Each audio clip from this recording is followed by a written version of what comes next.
Yes. Good morning, everyone. Thank you for coming.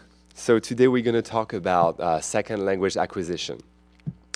You'll see throughout the presentation, I'll be using my topic specifically as an example, but keep in mind that everything that I'm going to talk about, and my examples are going to be about French, really apply to any language. And I'm just going to take examples in French because that's what I personally do. First, why would you listen to me talking about foreign language acquisition? My name is Alex, by the way. I'm the founder of an online language school for homeschoolers. I've got a master's degree in French and English as foreign languages. I was born and raised in Paris, France. I started learning English when I was 11 years old. So I think I mastered my art. It was a passion for me, learning languages. Learning English was a passion. It started out of fear, I must say, for a few months only. I remember I was going into sixth grade, and sixth grade you start foreign languages in France, back then at least.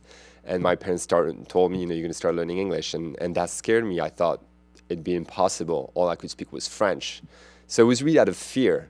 And then the summer before I got to school, somebody taught me a little bit. My brother taught me, and it seemed really complicated, and I thought I'll never be able to do it. And then a few months into the first year of English, I realized that it was pretty fascinating, and that, what was going on outside of France was pretty fascinating. I'd never really thought about it. And so when I was about 11 years old, I thought, I'll probably end up living somewhere else, in an English-speaking country, England, the US, Canada, Australia, it doesn't matter.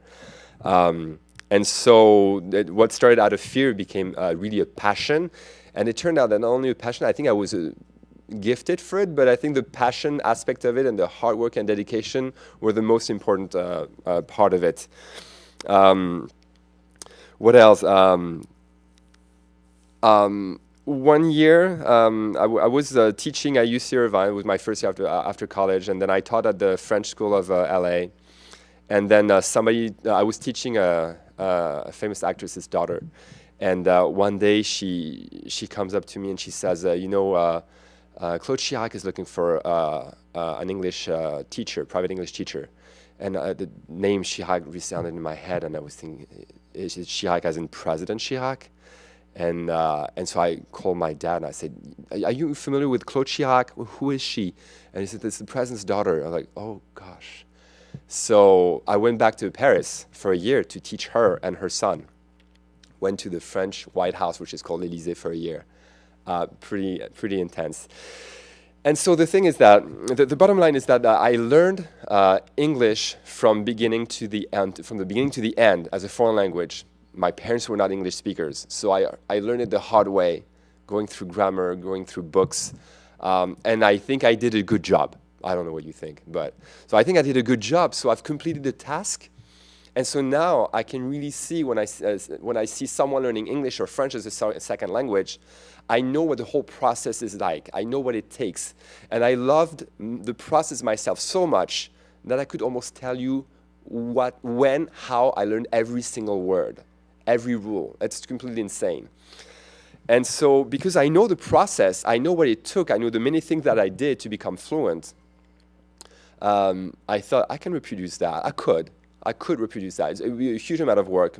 And after college, I was young, pretty lazy. And I thought, okay, I can start teaching a little bit. And after teaching at UC Irvine in a school, I thought, I'll do it, for myself. I'll be self-employed. That'd be nice. So I thought I'll open some books, and they were bad, but it's okay, But when I came to the French president's family, I thought, I can do something mediocre or average. And I thought, it would be a lot of work if I wanted to do something good for them. And I thought, do I want to do this? I said, yes, the president, really. I thought, I'll do it. So I started something from scratch. And why did I not use a book or a method? For several reasons. And again, this is something that applies to all languages. I don't want to name names. I was told don't name names. But it applies to all methods in general. The people who make all methods in languages, they can have a master's degree, a bachelor's degree, a PhD, really, it does not matter so much. When I graduated from college with a degree in French and English as second languages, I did a bit of it in France and a bit of it in America. The French who graduated with a master's in English could not speak English. They still got a master's. They'll get a job. They'll teach English somehow. And same thing in America. Most of the students who graduated with a master's degree in French could not speak French. PhD professors could not hold a conversation. I learned a lot from them, though. I learned a lot in terms of the technical, theoretical aspects of the language, but they could not speak. There's always a level where there's something missing for the vast majority of teachers, including people who create books and methods. Which means when I look at most methods, pretty much all of them, I see mistakes, everything they use in schools, high school, and whether it's private, public school, homeschooling, self-study methods. I see too many mistakes. I see things that are inaccurate. I see things that are irrelevant, should not be in the books. And unfortunately, I see plenty of things that should be in the books that are not there. I see and I hear about plenty of methods that say, you'll be fluent in a week, in a month, in 2 months. You won't feel like you won't feel like you're making an effort to memorize. It's untrue. You're not going to be fluent in 2 months in a language. It takes some effort. But if you like it, it doesn't seem like an effort. What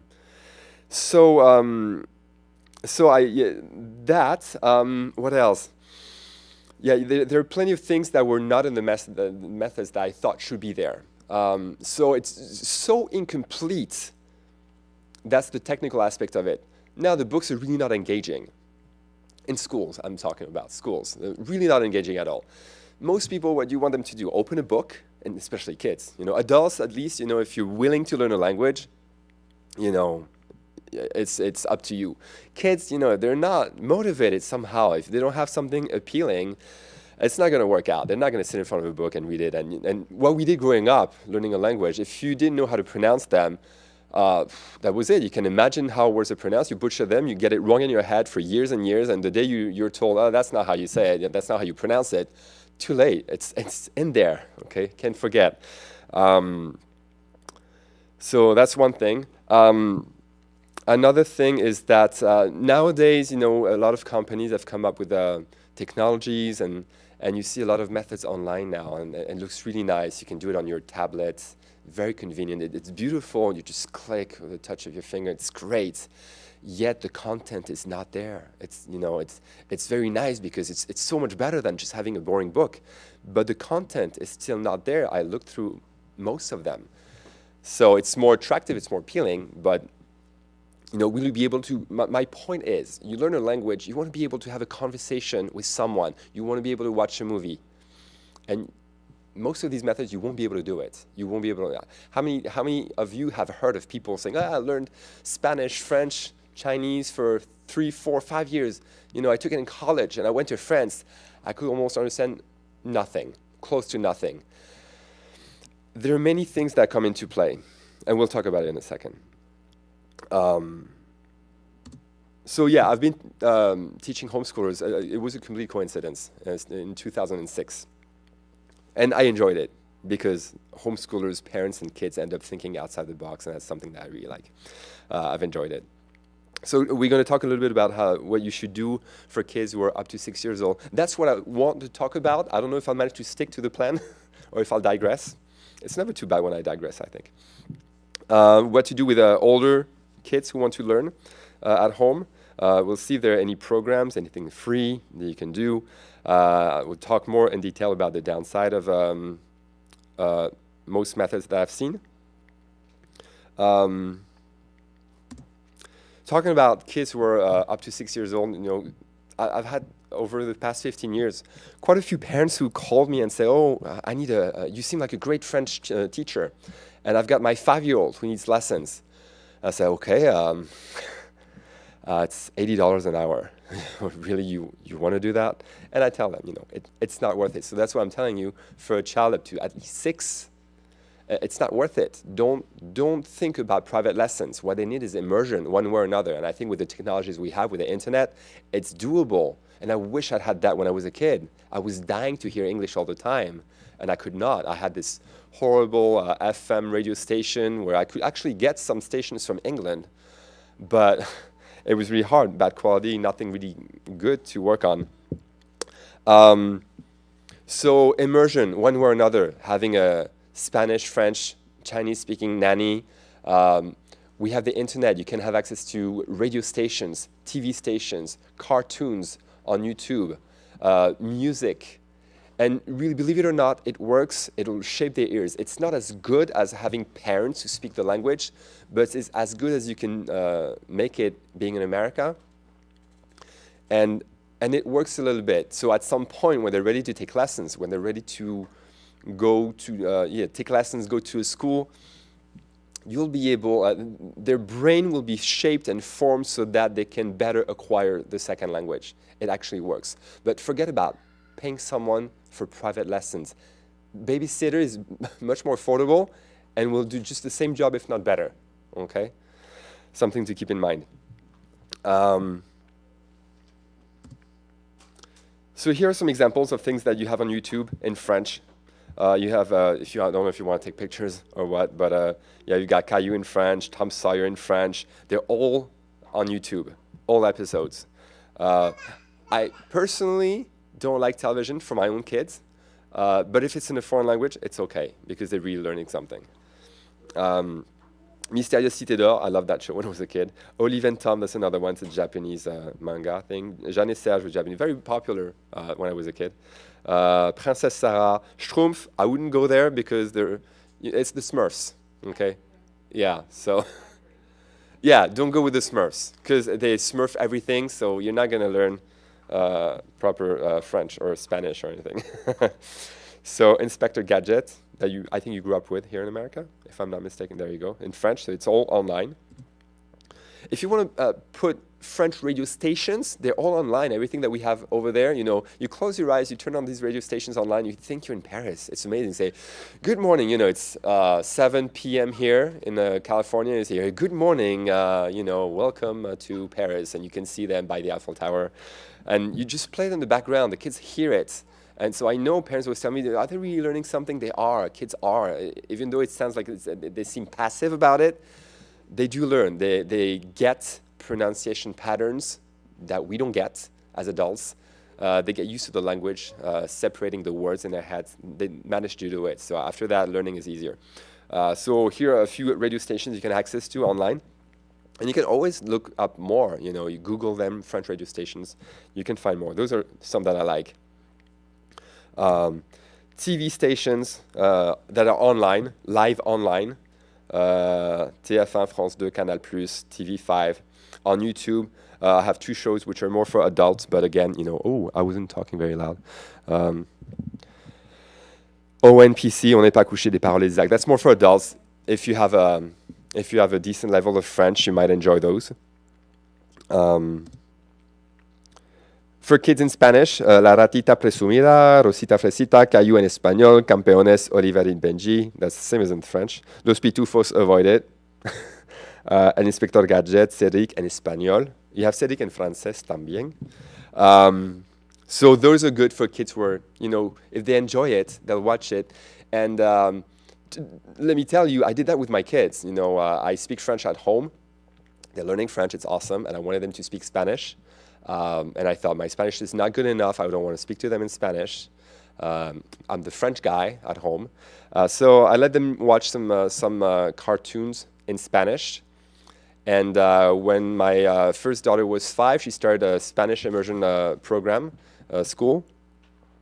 And she was okay. And to be quite honest, at first she resisted a little bit. At some point, the cartoons in Spanish, I insisted. I said, it's that or nothing, you know. And now she's fine. She's happy. Her little sister is the same. They're happy. Well, the little sister, of course, will do the same as the older sister. So she's happy. She's not complaining. You know, you can be strict a little bit, and you know, when you overcome that phase, it's fine. So it's a great way of putting them on the right track for a second language, really. Radio stations in Spanish. These are a few. There's 500,000 online. You know, look up Mexican radio station. Those are Spanish from Spain. But there's so many. Look up radio stations live online, and you'll find plenty. Again, you can play them, and kids hear Spanish. It does the trick as much as humanly possible if you don't speak Spanish at home. More television online in Spanish. Well, here in California, you know, we're okay with that. you get enough Spanish on TV that you don't need to go out of your way to find something. And again, I have the one that I wrote on YouTube, Jaime Bailey. I don't know if any of you have heard of him. But what I love about him, and that's really for me as an adult, if you want to enjoy the process at the same time as your kids, if you're learning Spanish, Jaime Bailey, what I love about him is he's entertaining. He's originally from Peru, and he speaks so slowly. It's awesome. And he's funny. He speaks slowly. He's got all the good ingredients for those who learn Spanish as a foreign language. He's got a talk show, and it's online. So, you know, go with him. And again, you know, kids will hear him in the background. It's good for them. And again, just like everything else that I told you, as I said, 99.9% of the teachers that I've met, and I've met many, I've seen a lot of many teachers, to me, they don't seem to see the big picture. When I think of the teachers that I've met, that I've seen, that I've talked to, whose work I've seen, the books and methods, to me, what I see is there was originally one book, and they copied off that book. Because I see the same things, the same explanations over and over from one teacher, from one book to the next. Nothing original. So a lot of times, you know, people call me and need me because they say, I don't understand the difference between imparfait and passé composé. I don't understand the difference between on and nous. I don't understand the difference between this and that. And that's because you go from one book to the next, one teacher to the next, you get the same thing, same explanation. So kids don't understand at school, they hire a tutor who's going to say the same thing. So it doesn't help. Of course, it's like anything, and I think parents who are in this homeschooling community know that better than anybody else, that, you know, kids will go into something that they like and enjoy, and if they don't like it, it's going to be very hard to get anything out of them. So again, you know, where do people go? I hear a lot of people who tell me, oh, I got Rosetta Stone, I got Fluence, Duolingo, and some other people choose more expensive paths, such as Laurel Springs. I don't know if you've ever heard of them. I think they're really expensive, but that's because they're accredited, and there are schools like that. They're accredited, so it's more expensive. Again, I've had students who go with them and others, schools. So I'm not talking about Laurel Springs in particular, but I've had students who go through other schools. I don't know what they do about other subjects.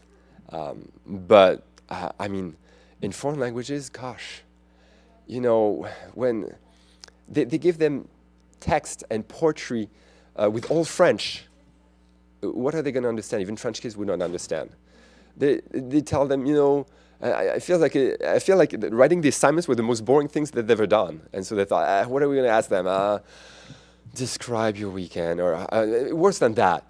Describe objects, the last one that I have in mind. Describe objects in your house that are next to other objects. Write 10 sentences. How boring is that? I mean, I love languages, but I would rather do anything but that, really. So, there you go. To put it in a nutshell, to put it a little differently, my feeling about how foreign languages are taught, and again, my example is French, is that I feel like you've got kids who say, I want to learn French, I want to learn Spanish. Let's say they want to learn English to come to America, and you teach them Shakespeare in English. And I say, there you go to America, enjoy, have fun, try to have a conversation. To me, it's the same. I see the way people learn foreign languages, French or Spanish, which are two that I know. And it's insane. I know that it's going to be a failure. I know they're never going to speak. I know they'll never understand. But that's the way it is. So there you go. What was I saying? Those who teach don't seem to have any perspective on the language they teach. Yeah, again, because there are two things. You have two types of teachers, and therefore two types of books. You have people who are native speakers of the language that they teach. Oftentimes, they don't master the target language, the language that they explain things in. So their explanation is limited. Their ability to explain is limited. Their ability to translate properly is limited. And you have English speakers who try to teach another language, and a lot of times it's not good enough. Their knowledge of the language they teach is not good enough. I mean, it's hard to have a good teacher. And what I always say is, you know, one day, couple of people told me, did you have a question? I'm sorry. Yeah. Yes. Sorry. So I guess what I'm getting so far in this lecture is that do immersion is the best route to go. Immerse your person into the language, the target language. Especially for kids. And if you are a fluent speaker of the language, you need to speak it. You know, a lot. Have a radio station. Yes. Computers. You have to be proactive. All these resources, but nothing that's going to be considered as being working, like workbooks or things. Very few people have the patience and the will to do that when you think of it. That's why a lot of people give up. So I have one more question. Mm-hmm. If you, I said that was a comment. I have one more question. If you immerse your child like from kindergarten, like you said, your daughter is doing immersion, kindergarten first, second, and then certain you pull them out, will they be able to retain that knowledge? Will they lose it if they don't? They'll lose it if they don't use it, at least if they don't hear it. So although your daughter's experienced 3 years in the dual immersion program, you take her out and you only do maybe the radio stations and then the TV shows, will they retain it then? It's better than nothing. It's much better than nothing, but it will, you know, work on their ability to remember words, expressions. They're not going to be that comfortable when they speak, but it'll come back quickly, you know. At that point, I would say at some point, if I do that, pull them, what they'll do is they'll go into 5th grade, and then they'll stop the immersion. And at that point, my hope is that they'll be good enough so that if they spend 6 months in Mexico, they'll be fluent. So you still think that you have to spend some type of years in an immersion in the country in order to learn it as being part of their second language? Ideally, it'd be great, yes. You don't have to, but ideally, that would be the best path. Yes, if you can somehow do it, as I said, immersion preschool or nanny. So if you go to the 5th grade, then they have a more likely chance of retaining that information rather than going to the 2nd grade. Yes, Interesting. yes. So, Let me know. let me see, what was I talking about? So yes, as I said, I've seen over the years, I've seen many mistakes, inaccuracies in books, and so that's why I created my methods from scratch. By the way, you know, I couldn't open a book and say, oh, you take that book, and knowing that everything's explained pretty poorly. There were too many mistakes. I have to say, well, we never use that. Also, another aspect. Let me see. Let me see. Okay. When I say that teachers don't have the perspective to teach a foreign language, what I mean by that in part is that, again, there are several things. One of the things is that at some point, you know, when you learn a foreign language, you get to a point where teachers and methods have covered all the method that all the technical aspect of the language that they possibly can, grammar, tenses, and everything. And my impression is that at some point they think, okay, what do we do next? What do we do next? You know, and so they teach you verbs, how to conjugate a verb without telling you what the verbs that matter are. Okay, so it's very theoretical.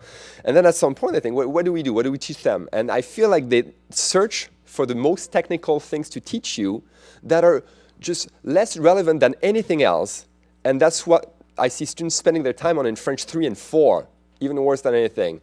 They can order a glass of water in a restaurant, but they go over old literature, old French. They go over, you know, switching from passive voice to active voice. Why?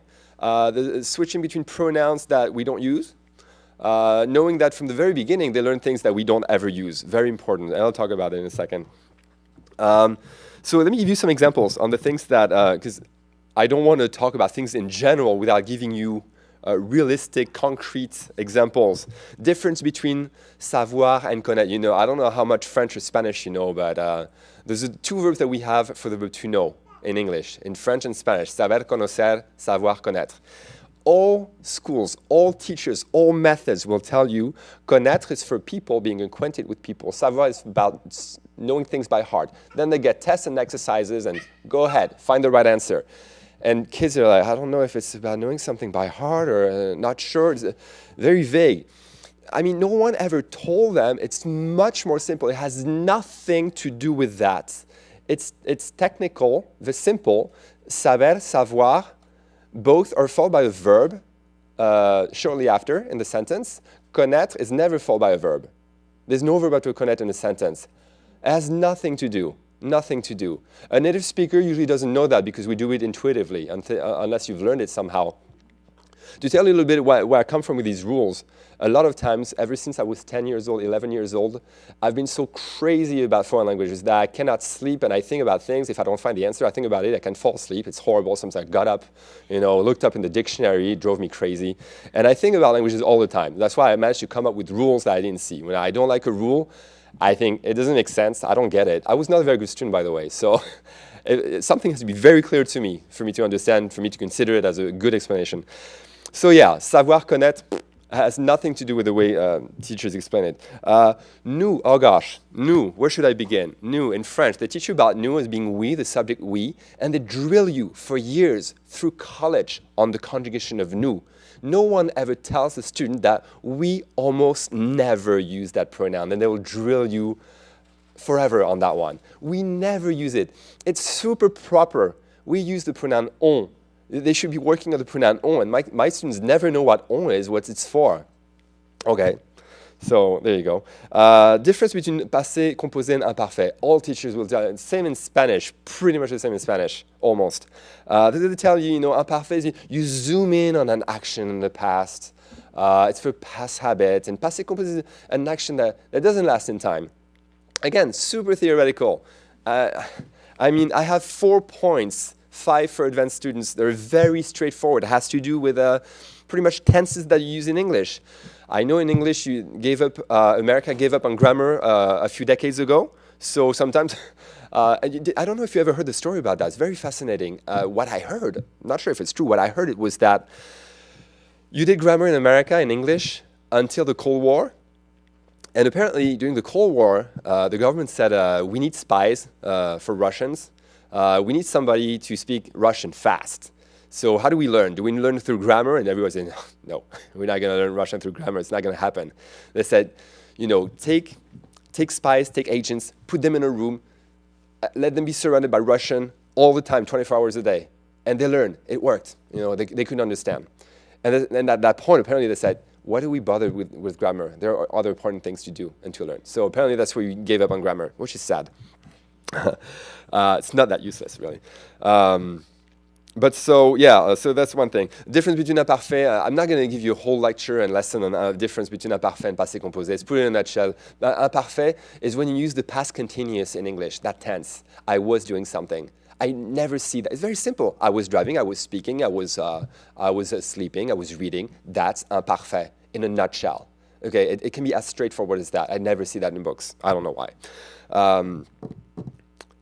Again, in French, that's another example. In French, we have three ways of asking a yes/no question, and teachers treat them as if they were the same. No, they're not. The inversion, which they focus on, is the one we just don't use. It's super formal, and teachers never mention that. So they drill kids on using the inversion, and all my students who sound fluent now, older, they come to me, they sound fluent, they say, yeah, I understand what you're saying. I tell them, I understand what you're saying. And they tell me, yeah, but I don't understand what French people say. And I know, because that's not how they speak. Again, if you have a student who learns English, Shakespearean English comes here to America, you can probably understand, but they won't understand you, okay? That's the big difference. Then something technical, there's things that they learn that are wrong, just plain wrong. It's painful to me. When kids go to school and they want to get good grades, I say, I'm sorry, I'm going to teach you that. It's wrong.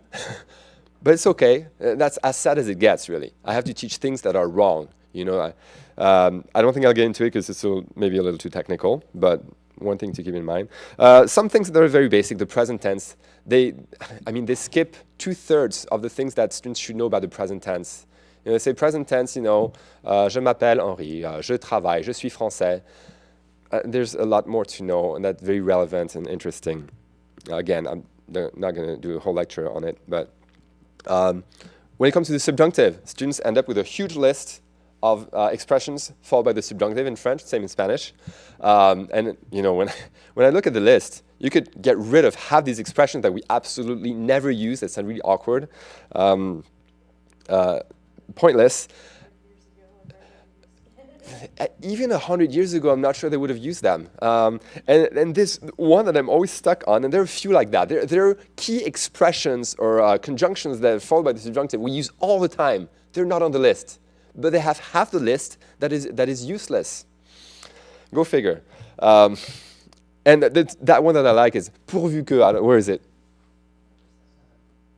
There you go. That one. Pourvu que. That one just trips me out. The translation that they give is provided that. Hey, it looks so close to English. Pourvu que, provided that. Yes, 500 years ago, that's what it meant. Okay, it's completely different today. We use it, but it doesn't mean that at all. It means let's hope that. It has nothing to do with provided that. And kids learn that. I mean, so you should be glad you're homeschooled. Okay, so again, once you reach a pretty high level in French, as I told you, I think that most teachers and books and schools don't know where to go anymore, you know, so they go into complicated stuff. And again, based on my experience learning English as a foreign language and teaching French as a foreign language, given the fact that I constantly, okay, that's another thing about me. When I talk to someone, okay, of course I listen with one ear, and the other one ear, I just analyze language constantly, I analyze. And what I do is that for the method that I've put together, anytime I hear something that I know you would not learn anywhere, I write it down. I either have to create a lesson on it or I incorporate it somehow. One of the things that is completely undervalued, underestimated in French classes, Spanish classes, is the idiomatic expressions we use in all languages. Are you familiar with the term idiomatic expressions? What I mean by that? Expressions that belong, that pertain to your language, that doesn't translate word for word in another language. There are many in all languages. I know that in French, my native language, there's 500,000. What I do sometimes, just for fun, I listen to the radio, comedians, talk shows, and I write them down. You know, what I do is I don't really pay attention to what they really say, but I write them down. I mean, it seems like every other sentence is an idiomatic expression. It's insane. And they don't teach them, almost not at all. I mean, they give you a few, and it's nothing. Some are standard French that you should absolutely know. There's no reason why they should not be in a book. Some are slightly colloquial, some are slang. For homeschoolers, I avoid the slang. But I will keep the colloquial that's acceptable, that we use all the time. I think it's a waste if they don't know it. And that's part of the reason why they're frustrated. You know, kids end up not liking foreign languages because they think, what's the point? I suck at it. You know, I listen to French people, I run into French people, Spanish people. I don't understand anything they say. It's frustrating. You make some efforts, you feel like you make some efforts, but of course they're not teaching you the right things. Okay? So let me go to the second part. It's really interesting. Some very basic things that apply to all languages. I think it applies to English. I think Spanish is a little easier than English and French in that regard. But the way we blend words together when we speak fast in a language. And people are not aware of it. You know, in English you say, I was really thrilled when I was a kid and I learned, I want to plus verb. Ooh, I was really happy. And then I really wanted to speak American English. I thought it was really interesting. I like the accent a little more than British, surprisingly. I know you, why? And so some people told me, you know, I saw in books, you know, I saw you say, I'm going to. I thought, oh, that's fascinating. So I was thrilled to learn that. We do that a lot in French, though. And it's never mentioned. And it's interesting, you know, I had a conversation 15 years ago. I was talking about French with a French friend of mine. We were talking with American adults, and I was talking about how, you know, they teach you je suis for I am. And I said, the French don't say je suis. I'm sorry. It's true, I was right. I said, it's suis. That's what we say, suis. And my friend said, don't teach that. It's bad. Well, I don't know if it's bad. I don't think it's bad. That's the way it is. It's a fact. Sometimes you don't want to judge facts, you know. As a native speaker, I know you will judge people based on the way they speak. And you say, don't talk like he does. You know, it's horrible English. But it's okay because you understand what they say. When it's a foreign language, how can you tell people, oh, don't learn that, it's bad? Well, they won't understand. You know, they watch a movie, they hear a talk show, they won't understand. I was glad when I learned bad words in English because, or, you know, just poor English sometimes, not necessarily poor English, but colloquialism, slang, because, you know, sometimes I was in the subway in New York and sometimes I meet people and I know what kind of people I'm talking to. You know, if you don't know those things, you don't understand in the first place, and then you don't know who you're dealing with. And my brain is wired in such a way, it's really interesting. When I teach something, I'm always going to make connections right away. I hear a word, oh, this is the noun, this is the verb, this is standard French, and this is colloquial French. And bam, they have everything. And that's the synonym. And so they get everything all the time. Very interesting. So in terms of pronunciation patterns, they don't teach that at all. Je suis is pronounced suis. Tu es, don't expect anyone to ever say tu es. It's te. Okay, I'm trying to think of in Spanish something that would be a little similar. And again, Spanish is easier, but you know, mi hijita, you know, people will say mi hijita. You know, you connect two vowels that have the same sound, you blend them together, it sounds like one word. You know, I think it's important to teach those things because I think a native speaker doesn't hear the difference. You tell a native speaker, mi hijita or mi hijita, it's the same thing, isn't it? But not for someone who doesn't speak Spanish. It's not the same thing. Same thing in French. You know, you tell a native French speaker who teaches you, say, tu étais. Say, well, number one, you don't say te. It's horrible. They say it all day. I challenge you to find one person who will not say te. I don't hear tu es. When you read, yes. When you speak, no. And so, yeah, that's another thing. Te, ta, or je peux, for je peux. People learn je peux all the time. Very nice, beautiful. But people don't say that. Je peux. Je peux and je peux, I know to you guys sounds different. To me, it's pretty close. But the thing that I have, I think, is that I'm able to hear French as a second language, which is tough to do. When it's your language, you don't hear it that way. When it's your language, it's all normal, natural. And I know I can hear it the way you guys hear it. And that's how I make the difference. Same thing with the negative form in French. You have ne and the verb and pas. You learn negative forms, ne, verb, pas. And that's all they learn. They go home, oh, it's ne, verb, pas. Okay, great. Again, and I tell people who learn with me, yeah, the ne is not pronounced. People skip the ne. So I'm not American. Je ne suis pas américain. The liaison first, we don't make the liaison. I mean, most of them. 70% of them, we don't make them. And then the negative form, we drop that ne. We don't say it. We drop this subject. So, je suis pas américain. That's what the French usually say. I'm not American. Je suis pas américain.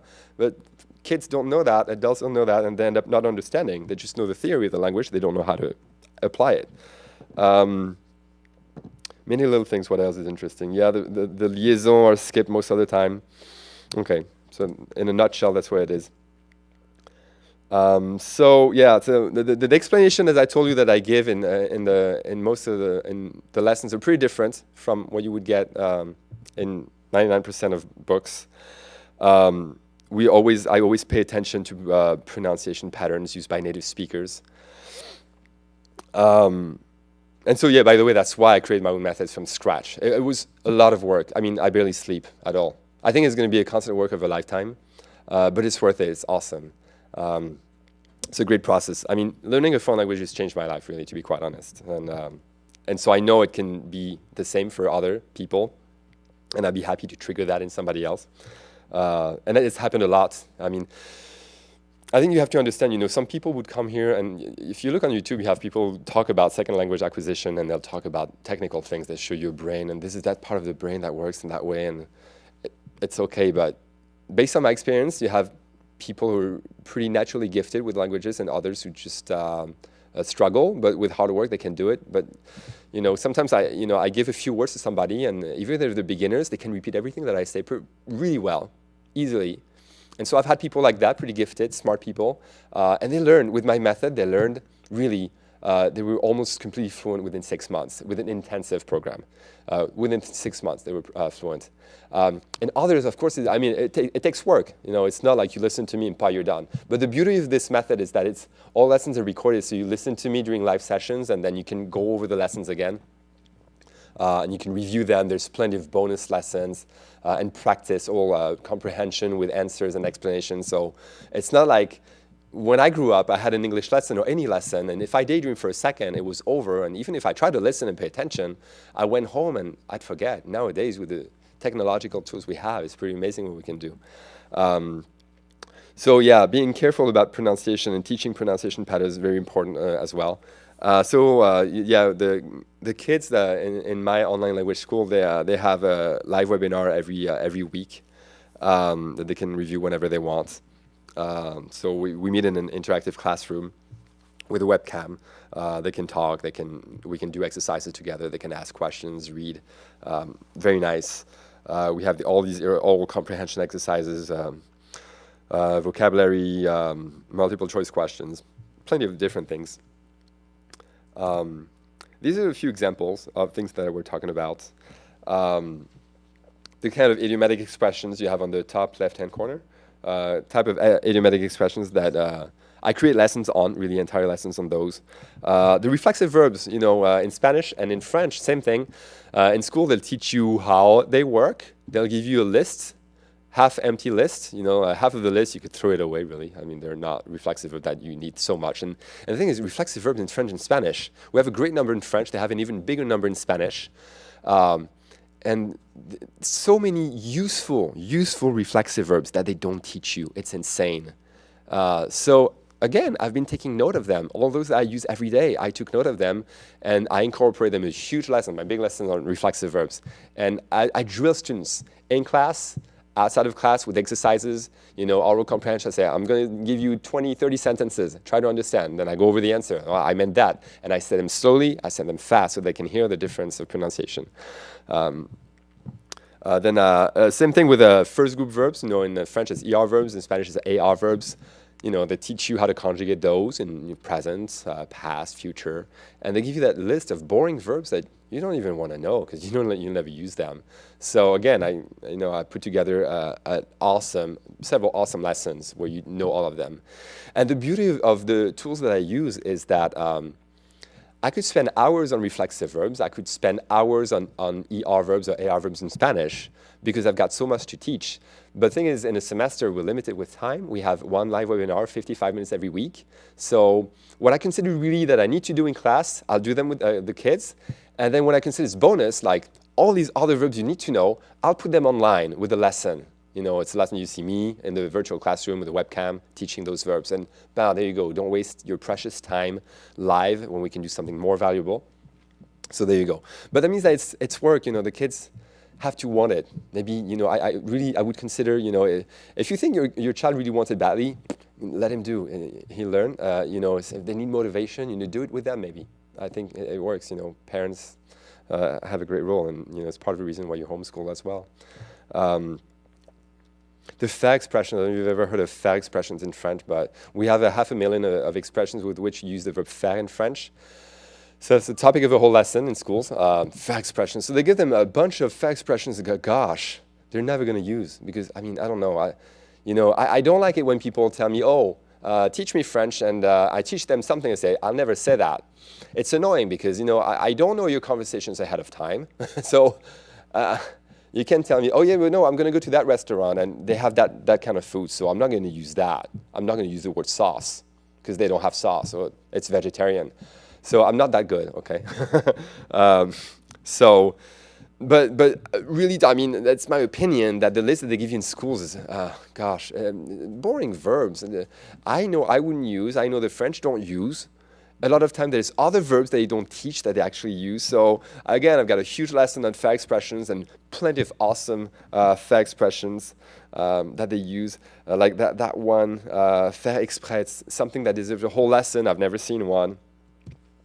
Here are a few examples. So again, they're the lessons that they will bore you with in schools and in methods. They will bore you out of your mind. They will give you lessons on things that don't matter, that you don't need.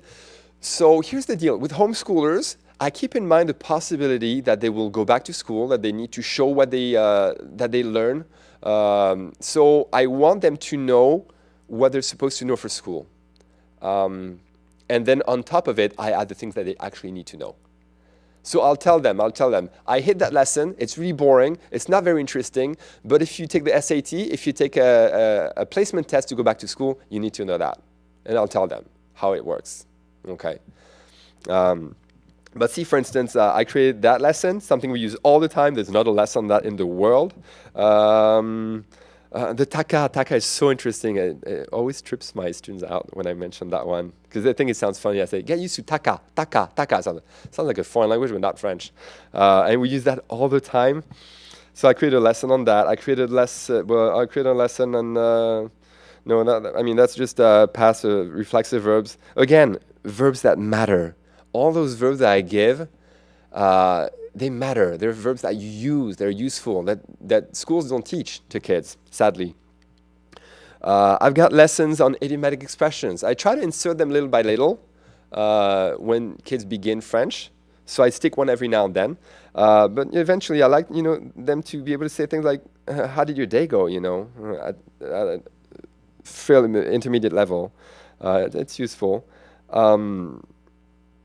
And here's what I do usually. The way it works is that we've got a lesson and we learn something new. We got the explanation of the theory, how it works. And then I always expect kids to not understand the grammar part of it. I always try to explain grammar, English, if need be. Then I explain the language.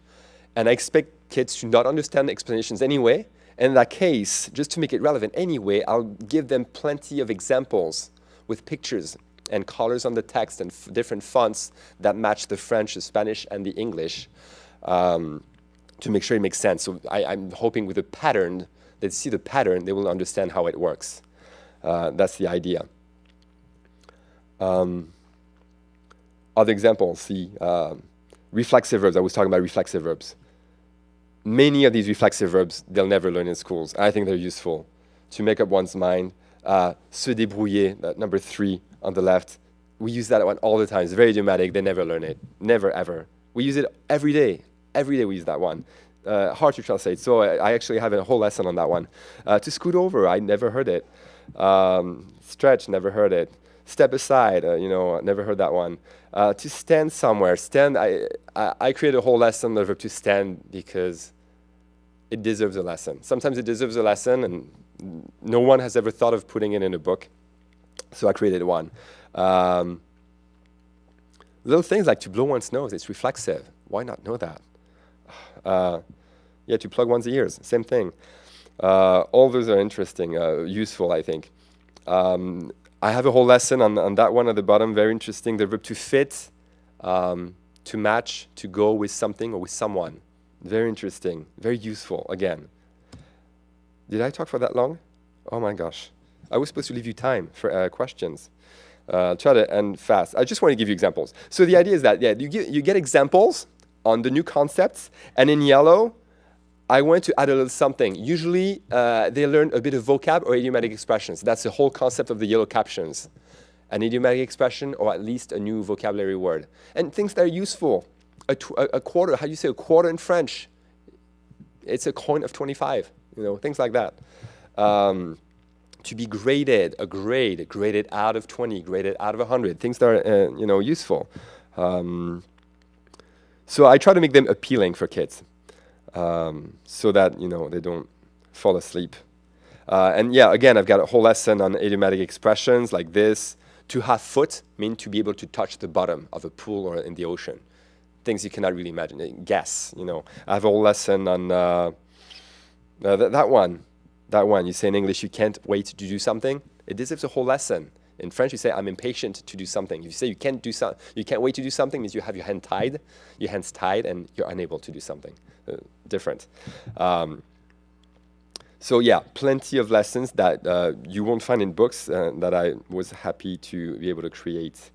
And I think that's about it. I think I would really rather go straight on to questions or comments that you might have. Yes. You provide Spanish on this. Is it Spanish from Spain as opposed to Mexican Spanish? From Latin America. But, because I wish I could do, from Spain and from Latin America, but it's from Latin America. But the teachers like to mention, in Spain they would say this, it's part of the whole thing. And it's worth mentioning, even, a lot of times, people always talk about Spanish from, if any of you speak Spanish, Spanish from Latin America is a big term, Argentina is a whole thing of its own. Cuban Spanish. Yeah, Cuban Spanish. S's everywhere. Right. Yeah. Yeah. So those are the things that I think again they don't mention is that those S's and the D's in Spanish that are completely dropped, and Say that the Cubans, they don't speak in sentences, they speak in whole paragraphs. yeah. Yeah, and again, it's really something teaching the difference between how you read a sentence in Spanish and how people put everything together and skip letters. Something to make kids aware of so that they can understand. Otherwise, yeah. Other questions or comments?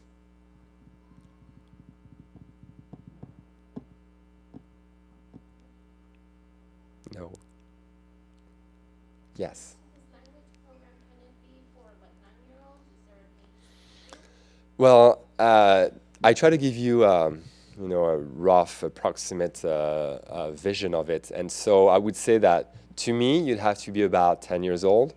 But I've seen some amazing homeschoolers. Every time a mom told me, "But my kid is exceptional," I always say, "Yeah, right," and they are. So I mean, I'm stunned. The 9-year-olds that I've had were the brightest of all, every single time. So I always say, because based on my experience from before, a 9-year-old was not mature enough. 8-year-old, 9-year-old were not mature enough. But homeschoolers are a different breed, I think, really. So I'll trust the parents' judgment. I say, it contains grammar. I make it as engaging as possible. But yeah, at 8 or 9, they really have to want it. Because if they don't want it, it might be a waste of time. So.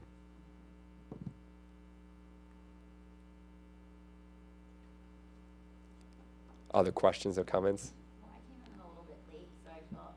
But so for younger than that, you were saying the best way is just to start, like, just having that language on as much as possible. Or Yeah. we're not going to an immersion program.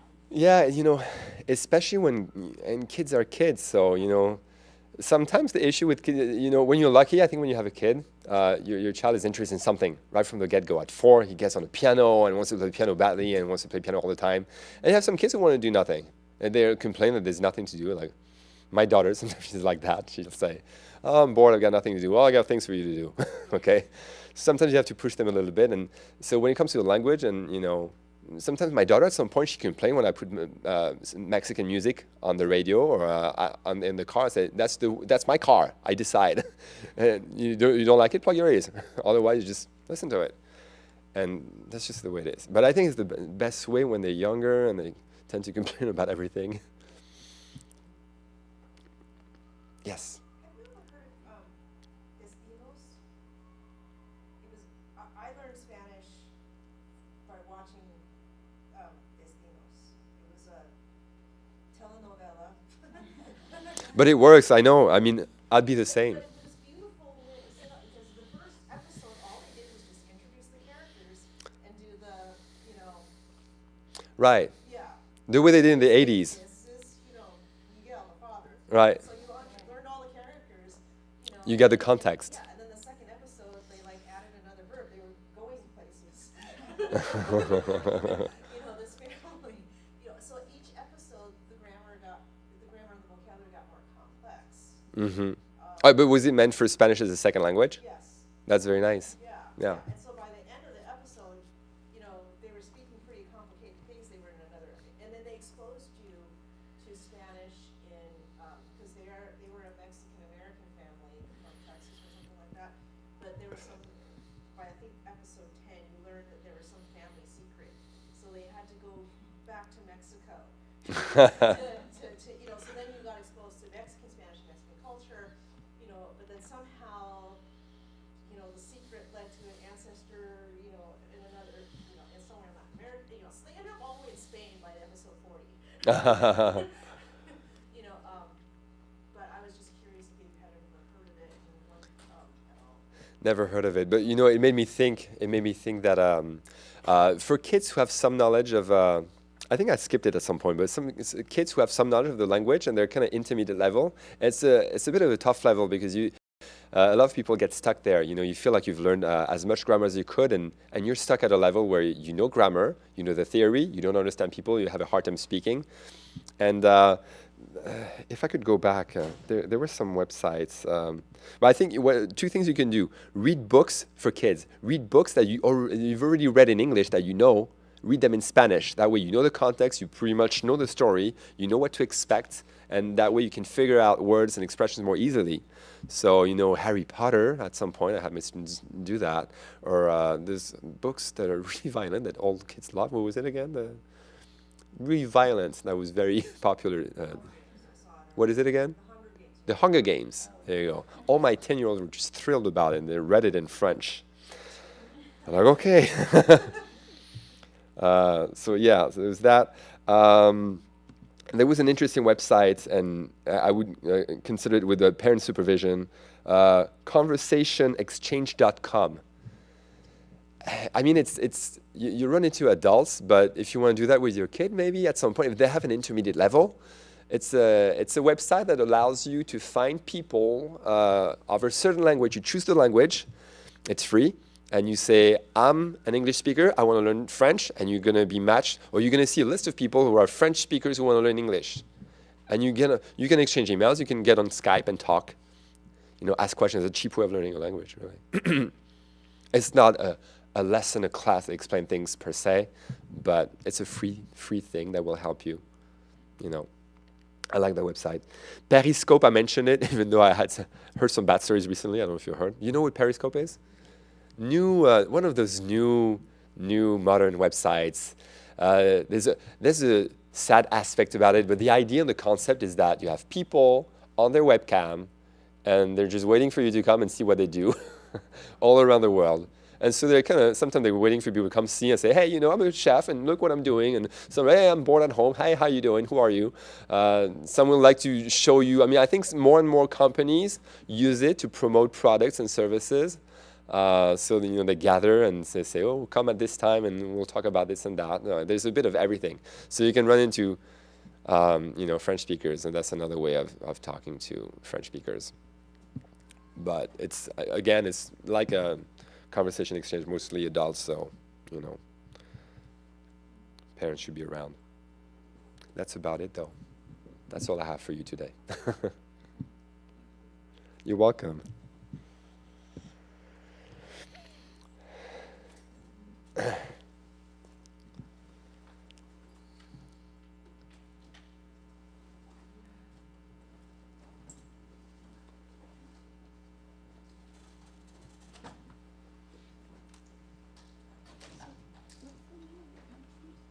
Language City.